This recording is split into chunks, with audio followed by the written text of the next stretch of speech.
یہ روشن خیالی کی بنیادی اساس جو ہے، مطلب ایک پہلا محرک کون ہوگا ننیال میں، ددیال میں؟ اس زمانے میں جب یہ جوانی پکڑ رہے تھے، جوان ہو رہے تھے، یہ تایا، ماموں، ابا وغیرہ، تو اس زمانے میں ایک پوری روشن خیالی کی لہر پوری دنیا میں پھیلی ہوئی تھی، رائٹ، 1940s 50s میں پوری دنیا میں پھیلی ہوئی تھی، اور ایک پروگریسو خیال، روشن خیالی کا وہ تھا۔ اچھا، اس کی بنیادی چیز کیا ہے؟ اس کی بنیادی چیز ہے انسانی ڈگنیٹی، آپ کے انسان کو آپ کس طرح سے آپ ایک دوسرے انسان کو آپ انسان سمجھیں اور اس سے انسان کی طرح آپ برتاؤ کریں، آپ فرقہ واریت نہ کریں کسی طرح کی بھی، کہ چاہے وہ مذہب کے حوالے سے ہو یا کسی فرقے کے حوالے سے یا جنس کے حوالے سے یا زبان کے حوالے سے، لسانیتی ہے وہ سب، اس سب سے یہ لوگ بالا تر تھے۔ تو وہ ساری چیز، تو اس طرح سے جیسے امی جو ہیں وہ میری شیعہ خاندان سے، اہل تشیع خاندان سے ہیں، سید فیملی اپنے آپ کو کہلاتے ہیں، تو میرے ماموں نے بہت جلدی وہ سید کا ڈراپ کر دیا تھا، کیونکہ انہوں نے کہا کہ اس سے ایک فرق پیدا ہوتا ہے۔ اور ابا جو تھے ان کی شیخ تھا، مطلب کہ وہ پرانے قدیم زمانے میں ان کی فیملی ہندو رہی ہوگی، جو کنورٹ ہوئے ہوں گے، تو انہوں نے کبھی اس بات پہ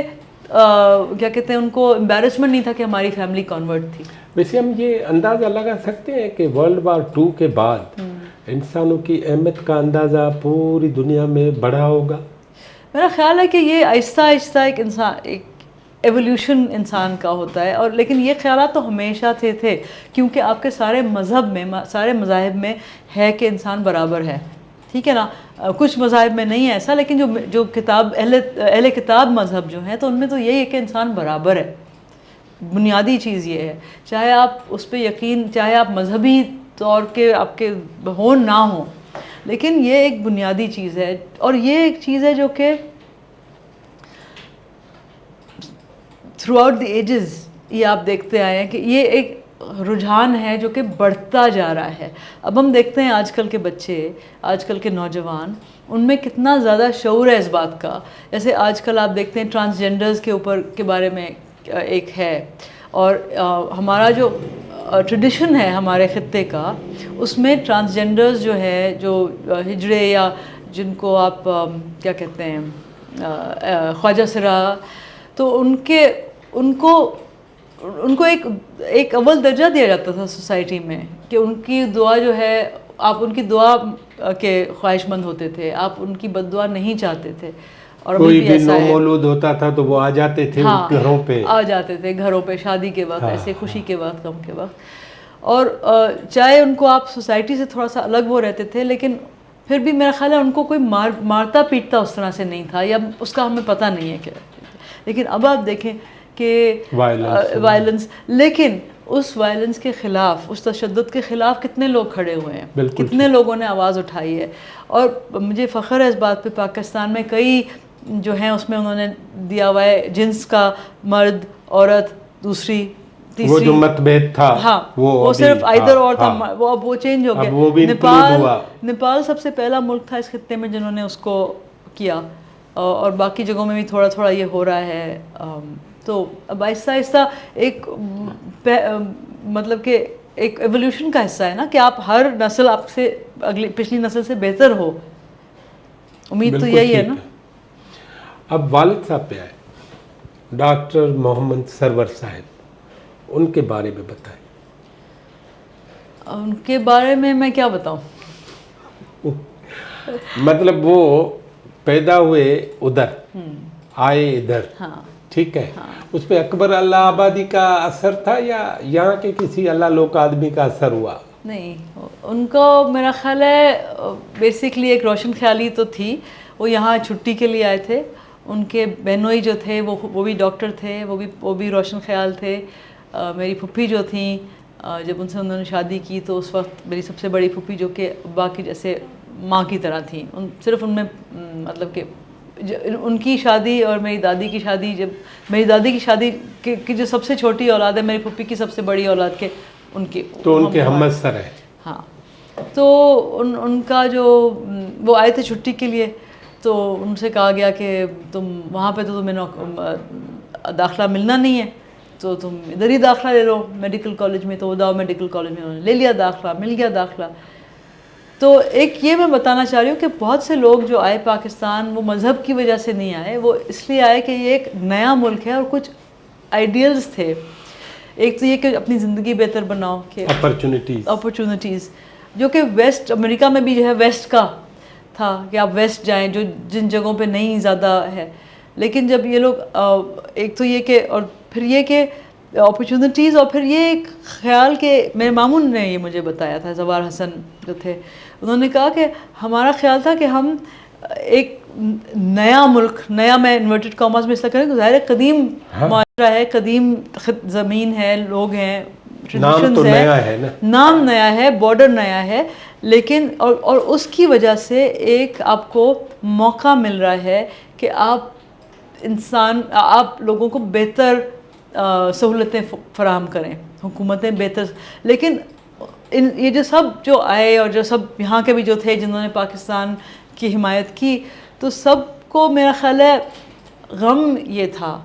اور ابھی بھی آپ کسی سے بھی بات کریں کہ یہ وہ فیض صاحب کی یہ وہ شہر تو نہیں تھی, تو وہ آئیڈیلز ابھی بھی ہیں, لوگ چاہتے ہیں. لیکن ایک کولونیل پاور سے ہم نے آزادی لی اور ہم نے اپنے لوگوں پر ہی ہم نے وہ کولونائزم کو کر دیا. پہلے بنگالیوں کو آپ نے کولونائز کیا, پھر آپ بلوچوں کے ساتھ جو سلوک کر رہے ہیں, اور جو آپ کوئی بھی جو آپ کے ساتھ جس کو آپ سمجھتے ہیں کہ اس کی معیشت میں اس کی کم, مطلب کہ آپ جو کہتے ہیں کہ جی انڈیا میں بڑا کاسٹ سسٹم ہے, تو یہاں پہ کوئی کم ہے کاسٹ سسٹم پاکستان میں؟ تو آپ انسان کو برابری نہیں دے رہے ہیں, آپ انسان کو اس کی ڈگنیٹی نہیں دے رہے ہیں آپ. اور لیکن میں پھر وہی کہوں گی کہ لوگوں میں وہ شعور ہے, لوگوں میں وہ رجحان ہے, اور لوگ جو ہے اسی کے میرا خیال ہے, اور جو عمران خان کے لیے جو ایک لہر دوڑی تھی وہ ایک امید پر تھی. وہ چاہے ہمارے جو بھی اختلافات ہوں ان کی سیاست کے ساتھ, لیکن وہ ایک امید پر انہوں نے. اور پھر کئی لوگ تھے جو کہ سیاست میں جن کا کبھی جسی لینا دینا نہیں تھا, وہ آئے کیونکہ وہ تنگ آ گئے تھے اس سسٹم سے جو جاری تھا اور ہے اور جو ہے. لیکن ان کو یہ بات سمجھ میں نہیں آئی, اور اب بھی شاید نہیں سمجھ میں آئی. وہ کہتے ہیں کہ جی بڑی زیادتی ہو رہی ہے ہمارے ساتھ, ہماری پارٹی کے ساتھ, جو کہ ہو رہی ہے, اور ہم ان کے ساتھ اس حوالے سے کھڑے ہیں کہ زیادتی نہیں ہونی چاہیے اور غیر قانونی اقدام نہیں لینے چاہیے کسی کے خلاف. لیکن یہ ہر دور میں ہوئے ہیں, سیاسی دباؤ ہر دور میں ہوا ہے, سیاست کی بنا پر کیسز ہر پارٹی پر ہوئے ہیں. تو آپ اگر یہ غلط ہے تو وہ بھی غلط تھا, لیکن یہ اس کو تسلیم کرنے کے لیے تیار نہیں ہے کہ جو پہلے ہوا وہ غلط تھا. وہ کہتے ہیں جی ہمارے ساتھ جو ہے وہ زیادتی ہے, جو کہ ہم کہتے ہیں ہے, لیکن وہ یہ ابھی بھی تسلیم کرنے کو تیار نہیں ہے کہ جو پہلے بھی ہوا وہ بھی زیادتی تھی. پھر میں ڈاکٹر صاحب پہ آتا ہوں. تو ڈاکٹر صاحب نے ڈاؤ سے MBBS کیا, مزید کیا کیا پڑھا؟ نہیں, انہوں نے مزید کچھ نہیں, انہوں نے سمپل MBBS کیا. وہ جیل میں تھے جب ان کی ڈگری ان کو ملی, جب وہ امتحان دے. جیل میں کیوں گئے؟ جیل میں کیوں گئے؟ جیل میں انسان کیوں جاتا ہے؟ جیل میں ٹہلتے وہ گئے جیل, کیونکہ اس زمانے میں پورے پاکستان میں کریک ڈاؤن تھا. فیض صاحب کو پہلے ہی جیل میں ڈال دیا تھا, 50s میں پنڈی کنسپریسی کیس کا آلریڈی تھا. فیض صاحب اور کئی ساتھی ان کے پہلے ہی جیل میں تھے. پھر آپ یہ یاد رکھیں کہ امریکہ میں اس وقت مکارتھی ایرا تھا کمیونزم کے خلاف, تو ہمیں پاکستان کو دکھانا تھا کہ ہم آپ سے بڑے اینٹی کمیونسٹ ہیں. تو میری جو فلم ہے اور نکلیں گے اشاق کے قافلے, جو آدھے گھنٹے کی فلم ہے DSF پر, ڈیموکریٹک اسٹوڈنٹس فیڈریشن پر, تو اس میں یہ ہے کہ اس وقت سرد جنگ جو ہے اس کا جو ہے چل رہا تھا سارا, اور ہمیں دکھانا تھا کہ ہم پاکستان کو دکھانا تھا کہ ہم بھی بڑے کمیونسٹ کے خلاف ہیں. تو جتنے بھی سوشلسٹ مائنڈڈ روشن خیال لوگ تھے جو کہ ان اصولوں کے لیے کام کر رہے تھے, تو ان سب کو اسٹوڈنٹس کو سب کو پکڑ کے جیل میں ڈال دیا تھا. صاحب اس وقت کیا تھے؟ وہ تو اسٹوڈنٹ تھے, تو ڈاؤ میڈیکل کالج کے اسٹوڈنٹ تو معروف ہوں گے نا. انہوں نے وہ شروع کیا تھا نا, انہوں نے پاکستان کی پہلی اسٹوڈنٹ تحریک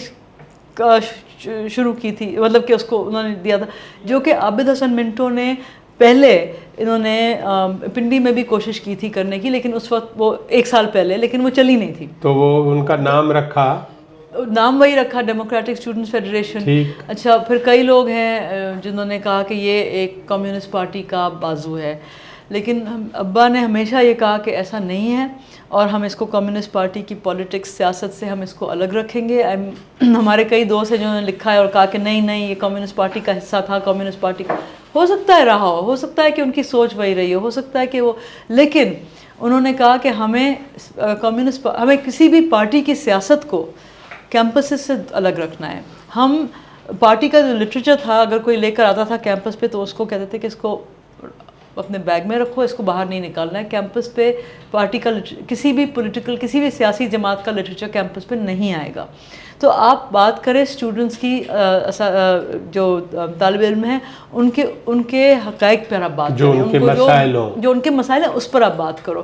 تو ان کے کیا مسائل تھے جو کہ اب بھی کچھ حد تک ہیں. انہوں نے کہا کہ لیبارٹریز کی فیسلٹیز بہتر ہونی چاہیے, ہاسٹل کی فیسلٹیز بہتر ہونی چاہیے, کلاس روم میں فیسلٹی بہتر ہونی چاہیے. اس وقت فیس جو ہیں وہ ڈاکٹر ہارون نے جیسے میری فلم میں بھی کہا, فیس جو ہے وہ اس وقت 6 مہینے کی ایک ساتھ لی جاتی تھی, ماہانہ ادا کی جائیں. پھر یہ انہوں نے کہا کہ کراچی یونیورسٹی کا الگ کیمپس ہونا چاہیے, نہیں تھا اس وقت 2 بنگلوں میں تھا کراچی یونیورسٹی. تو ان کی مہم کی وجہ سے کراچی یونیورسٹی کا کیمپس بنا اور وہ شہر کے کافی دور بنا. اور پھر عارف حسن کا یہ کہنا ہے کہ کراچی کے ان کے اسٹوڈنٹس کی مہم کی وجہ سے جو نیا کیپٹل وہ بنا رہے تھے, نیا اس میں انہوں نے کراچی کے بجائے پھر اسلام آباد میں شہر سے دور رکھا کہ یہ جو نوجوان ہیں یہ بہت تنگ کرتے ہیں, ان سے دور کرو. تو اسلام آباد بھی ایک طرح سے اس اسٹوڈنٹ مہم کی وجہ سے بنا. ایوب خان نے جو تو انہوں نے ان کے کچھ اصول تھے اس وقت یہ اس کے کہ آپ ایک کئی لوگوں کو آپ براڈ بیسڈ ایجنڈا جو ہے آپ ایک منیمم کامن ایجنڈا آپ کئی لوگوں کو مختلف آئیڈیالوجی سے اکٹھے کرو. تو ہم بھی وہی کرنے کی کوشش کر رہے ہیں امن کے حوالے سے. جنوبی ایشیائی سطح پر ساؤتھ ایشیا پیس ایکشن نیٹ ورک جو ہے southasiapeace.com اگر کوئی بھی جائے, اس میں سندھی میں بھی ہے وہ ریزولوشن, گجراتی میں بھی ہے, بنگلہ میں بھی ہے, کئی زبانوں میں وہ ہے, 3 پوائنٹ کا مشتمل وہ ریزولوشن. تو ایک طرح سے وہ اس اسٹوڈنٹ موومنٹ سے جو میں نے سیکھا, جو میں نے اس پہ ریسرچ کی ان کے ہوتے ہوئے اور ان کے جانے کے بعد, تو کئی اصول جو لے کر ہم سامنے چل رہے ہیں اس طرح کی چیزیں کہ آپ اصولوں پر چلو, آپ چھوٹی چھوٹی باتوں پہ مت الجھو, آپ تو میں مت کرو, آپ اپنا ایجنڈا لے کر چلو اور آپ اپنا ڈاکیومنٹیشن اپنی باقاعدہ کرو اور آپ منیمم کامن ایجنڈا سے آپ براڈ بیسڈ الائنس بناؤ. تو 90 سے زیادہ آرگنائزیشنز ہیں پوری دنیا میں انکلوڈنگ اس خطے کے, انڈیا, پاکستان, بنگلہ دیش, نیپال, سری لنکا, افغانستان, ڈائسپورا میں, امریکہ میں, ادھر ادھر, جنہوں نے اس کے 3 پوائنٹ کے چارٹر کو انڈورس کیا ہے. ٹھیک ہے نا. تو اس میں پھر یہ کہ اس میں آپ یکجہتی جو ہے اس کا اظہار کریں ایک دوسرے کے مسائل کے ساتھ. میں ایک چھوٹا سا وقفہ لے کر